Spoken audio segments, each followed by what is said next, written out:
I can't put this down. Yeah, this last bit of Jeremiah is so packed full of action. It's action packed. So chapter 39 is details the fall of Jerusalem, albeit it's very sanitized. You have to read the details in Lamentations. Then you see the full force of what siege is. So here it says chapter 39, in the 9th year of Zedekiah, king of Judah, in the 10th year, came Nebuchadnezzar, king of Babylon, and all his army against Jerusalem, and they besieged it.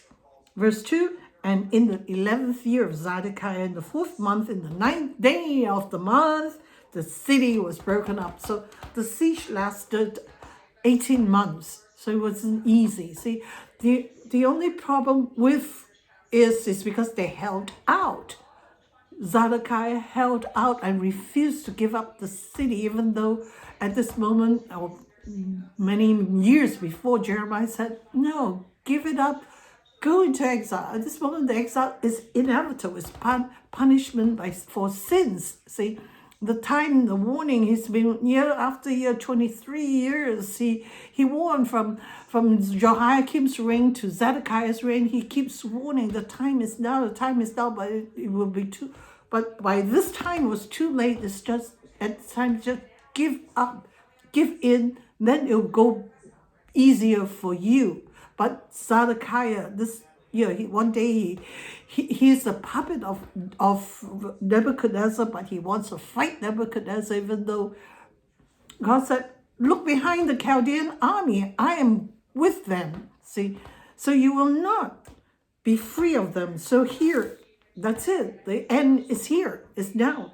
See, there was already the siege. They were already starving and starved out inside the city. And finally, Nebuchadnezzar's arm and his sons, the princess, he had possibly a lot of wives, so therefore lots of princess, his kids, his sons were all there they breached the walls in Jerusalem, and they were all there. And verse 3 mentions the names of some of the princess. You have a Sanganibo, and you have whatever, a whole bunch of names here, with all the residue of the princess of king of Babylon. So one thing about Babylonians, the Chaldeans, is their god is Nebo. So everybody's name has Nebo before it or Nebo after it. Nebuchadnezzar's father was Nabopolassar, and he's Nebuchadnezzar. And this guy's name is Nebo. So it's either you have Nebo in front of your name or Nebo at the back. Just like A-E-L, Michael, Raphael, Yael, you have Elohim's name attached to your name.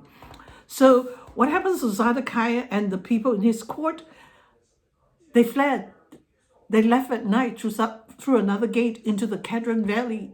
And what happened to them? Verse 5, Chaldean army pursued them, overtook them in the plain of Jericho. And when they had taken him, they brought him up to Nebuchadnezzar to Riblah. Nebuchadnezzar was not inside Jerusalem. His princesses were. So they caught hold of Zedekiah, who was trying to flee, and took him to Riblah, just out north of Jerusalem, where Nebuchadnezzar was stationed. So here, what Jeremiah said to Zedekiah came true. You will be face to face with Nebuchadnezzar. You will speak to him. And for sure, here it is, right in Riblah. And it says, verse 6, then the king of Babylon slew the sons of Zedekiah in Riblah before his eyes. Also, the king of Babylon slew all the nobles of Judah. Well, moreover, he put out Zedekiah's eyes and bound him with chains to carry him to Babylon. Verse 8, and the Chaldeans burned the king's house and the houses of the people with fire and break down the walls of Jerusalem. And the captain of the Babylonian guard is a man called Nabu. Remember Nabu? Nabu in front of your name or Nabu after your name, Nebuzaradan. He becomes prominent in the next few chapters. Nebuzaradan, was captain of the guard.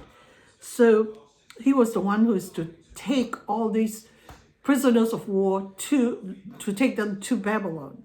So he is in charge now of Jerusalem. And Nebuchadnezzar said to him regarding Jeremiah, Nebuzaradan, this man Jeremiah, look after him, do not harm him, feed him, and take him to Babylon. Take like the rest. Take him, do not harm him, take care of him, feed him, take him to Babylon. See, did Jeremiah end up in Babylon? We'll see later on what happened to him. But again, in this midst of this turmoil and pain and suffering and killing, pockets of humanity. We heard of Ebed-Melech in the previous chapter, how he took Jeremiah out of the dungeon. He didn't know him, what does he care? But somehow there is bits of humanity in some of us sometimes. And here Nebuchadnezzar said to his army guard captain, they said, this man Jeremiah, look after him, Nebuzaradan. And Nebuzaradan, so they took the elite, the nobles to exile, but they left the poor and useless people in and around Jerusalem. And because they took hold of the wealthy elites who own property, now Nebuzaradan said to the poor, well, go for it. They left houses, go take it. They left fields, go, it's yours. So it gives meaning to the Sermon on the Mount, where it says the meek, the poor shall inherit, and indeed they inherited. And what happened to Ebed-Melech? See, God has not forgotten. God will not forget the little acts you do for his people, for his prophet. He said to Ebed, go and speak to Ebed-Melech. So who do they have left in charge in Jerusalem at this time? A man called Gedaliah, son of Ahikam. He's a Jewish guy who was put in charge by Nebuchadnezzar to be in charge of Jerusalem. We will hear of him later on too. So he has, the tough task. He's Jewish, but yet he has to pay allegiance to his conquerors, Nebuchadnezzar and the Chaldeans. So what would the other Jewish people think of him? So there was a plot to kill him too. So that's the story for the next few chapters. So he said to him, go and speak to Ebed-Melech. God has not forgotten Ebed-Melech the Ethiopian, saying, thus saith the Lord of hosts, the God of Israel, behold, I will bring my words upon this city for evil. I will fulfill the thing I've planned for this city to destroy it. But I will deliver thee, and you shall not fall by the sword. See? You will, presumably he went to exile, and exile is inevitable. So the thing to do, just like remember the letter in chapter 29 to the exiles, when God told Jeremiah to write to the exiles, he said, go there. It's going to be a long exile. Build houses, marry, have children, have grandchildren. Pray for the city that you live in, so that if they prosper, you prosper. See, that's the way you go into exile. 70 years, then you will come back. Your descendants will come back. Just as you left, the same way you will come back. Put on signposts so that they know this is the way home. So this is, like I said, a sanitized version of the fall of Jerusalem, but we will read in Lamentations what actually happened, when there was no food. Lamentation 4, the young children asked for bread, and there is none. See, those same people who feed delicately, you have dainty food in the palace. Now, I mean, you're happy for even an old crusty piece of bread. That's the kind of reversal of fortune. And chapter 5 of Lamentation, we're given a little bit glimpse of what happened to the women folk. Verse 11, they ravished the women in Zion and the maids in the cities of Judah.